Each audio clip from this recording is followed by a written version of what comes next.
Bonjour à toutes et à tous, j'espère que vous allez bien. On se retrouve pour les petits pronostics de Lens face à Lille. On va regarder avec SoccerStat voilà, des statistiques qui peuvent vraiment être intéressantes. Et puis ensuite, on ira voilà, tranquillement regarder un petit peu nos pronostics. Donc déjà, bon, ici, on constate voilà, pas mal de petites choses avec SoccerStat. Déjà, le fait que c'est un derby, c'est une grande chose. Le fait qu'il y a quand même pas mal d'enjeux, c'est également autre chose.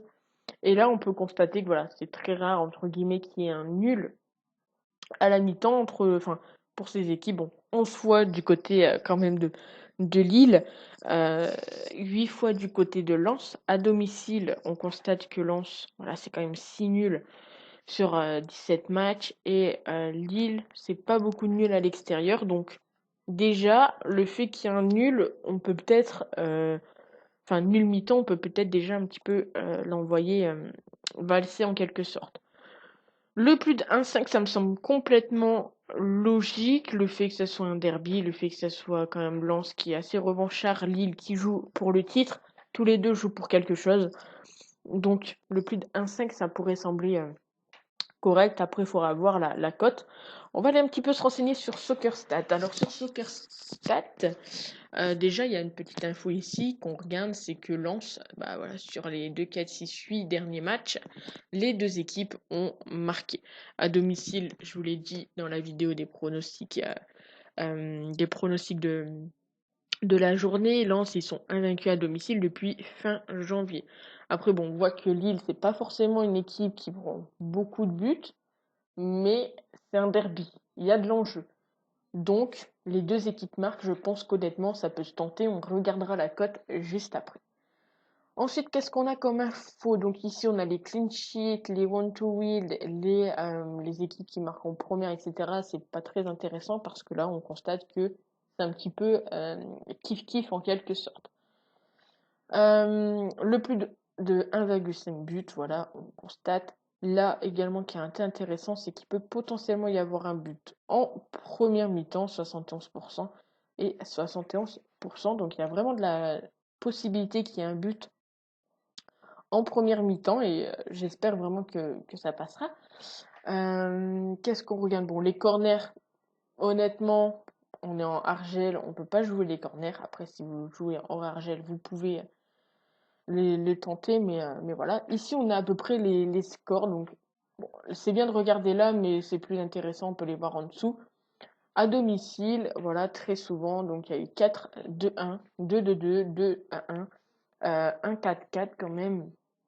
Deux fois où ils ont perdu 1-0, donc principalement à domicile quand même.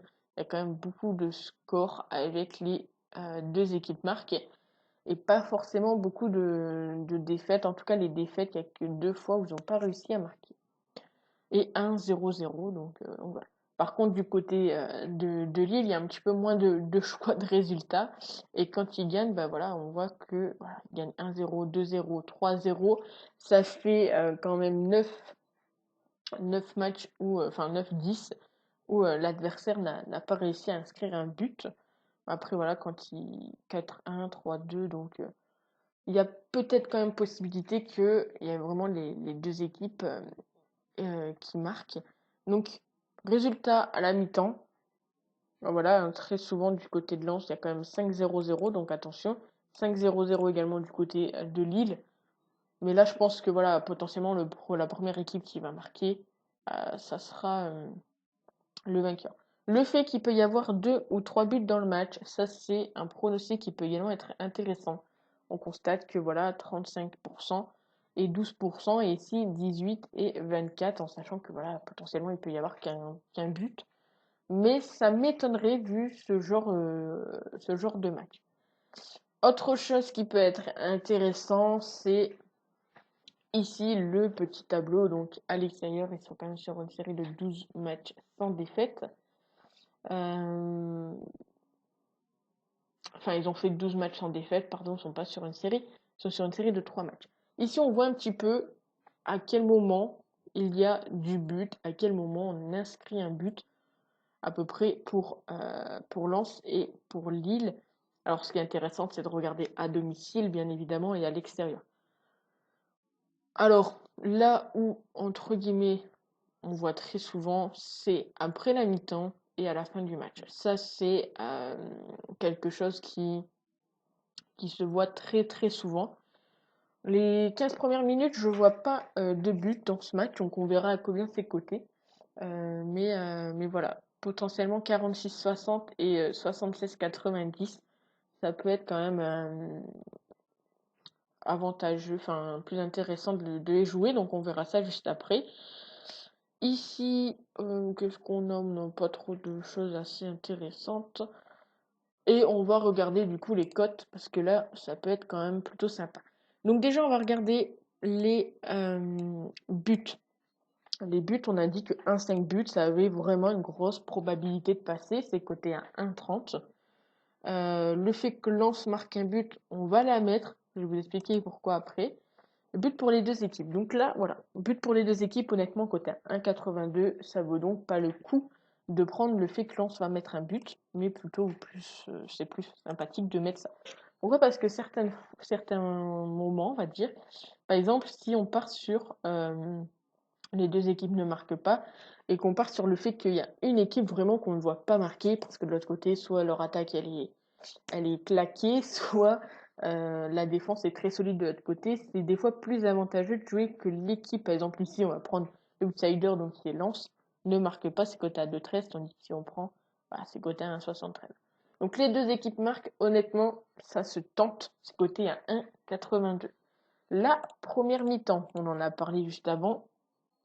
La première mi-temps, pourquoi pas, un petit but, coté à 1,36, ça peut également passer. Voilà, c'est.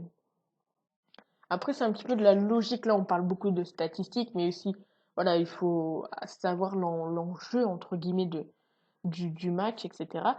Qu'est-ce qu'on peut regarder? La période. Oui, la période, on a vu qu'il y a des périodes où potentiellement il peut y avoir beaucoup plus de buts. Donc ici, les 15 premières minutes, je pense que voilà, les équipes vont faire peut-être très attention. Donc le nul ou alors le fait qu'il n'y aura pas de but.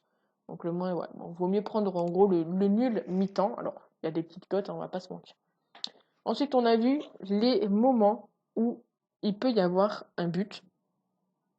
À la reprise, donc entre la mi-temps et la 60e, ça c'est vraiment des pronostics que vous devrez très souvent regarder. Peut-être que je vous en ferai une vidéo parce que honnêtement les cotes sont vraiment très intéressantes et c'est pas forcément des pronostics qu'on a envie de tenter. Et pourtant, il y a des équipes qui marquent énormément sur une période et pas forcément sur les autres périodes. Donc ça c'est vraiment quelque chose à forcément, enfin, faut vraiment vous y intéresser si vous faites des paris. Côté à 2,60 à le retour de la mi-temps. Alors certes, on va dire oui, il faut qu'ils se remettent en route, mais des fois la concentration n'est pas forcément présente.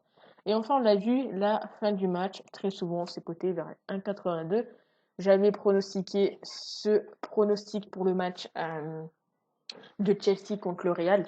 C'est passé, c'était coté à 1,88, je crois, ou 1,82 également. Donc, c'est toujours dans ces cotes-là. Et honnêtement, voilà, pronostiquer les périodes de but, vous allez voir que très souvent, vous allez être rentable. Regardez les cotes quand même à 2, plus de 2. Il n'y a que la fin du match, c'est un petit peu moins de 2.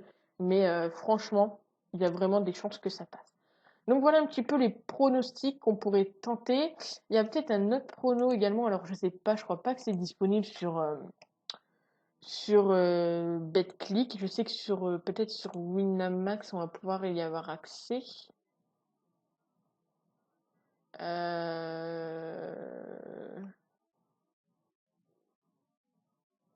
C'est le fait qu'il y ait un avantage en fait, un handicap pour Lille par exemple ou un avantage pour Lens. Donc par exemple pour un but côté 1,78.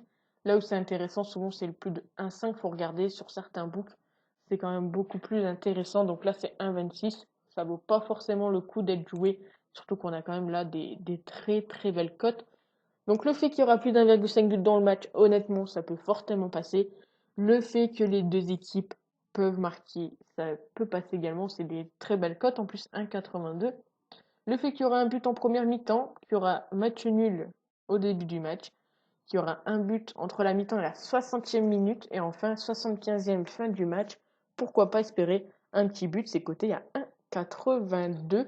N'hésitez pas à me dire ce que vous en pensez de ces pronostics et nous on se retrouve très vite pour une nouvelle vidéo. Ciao!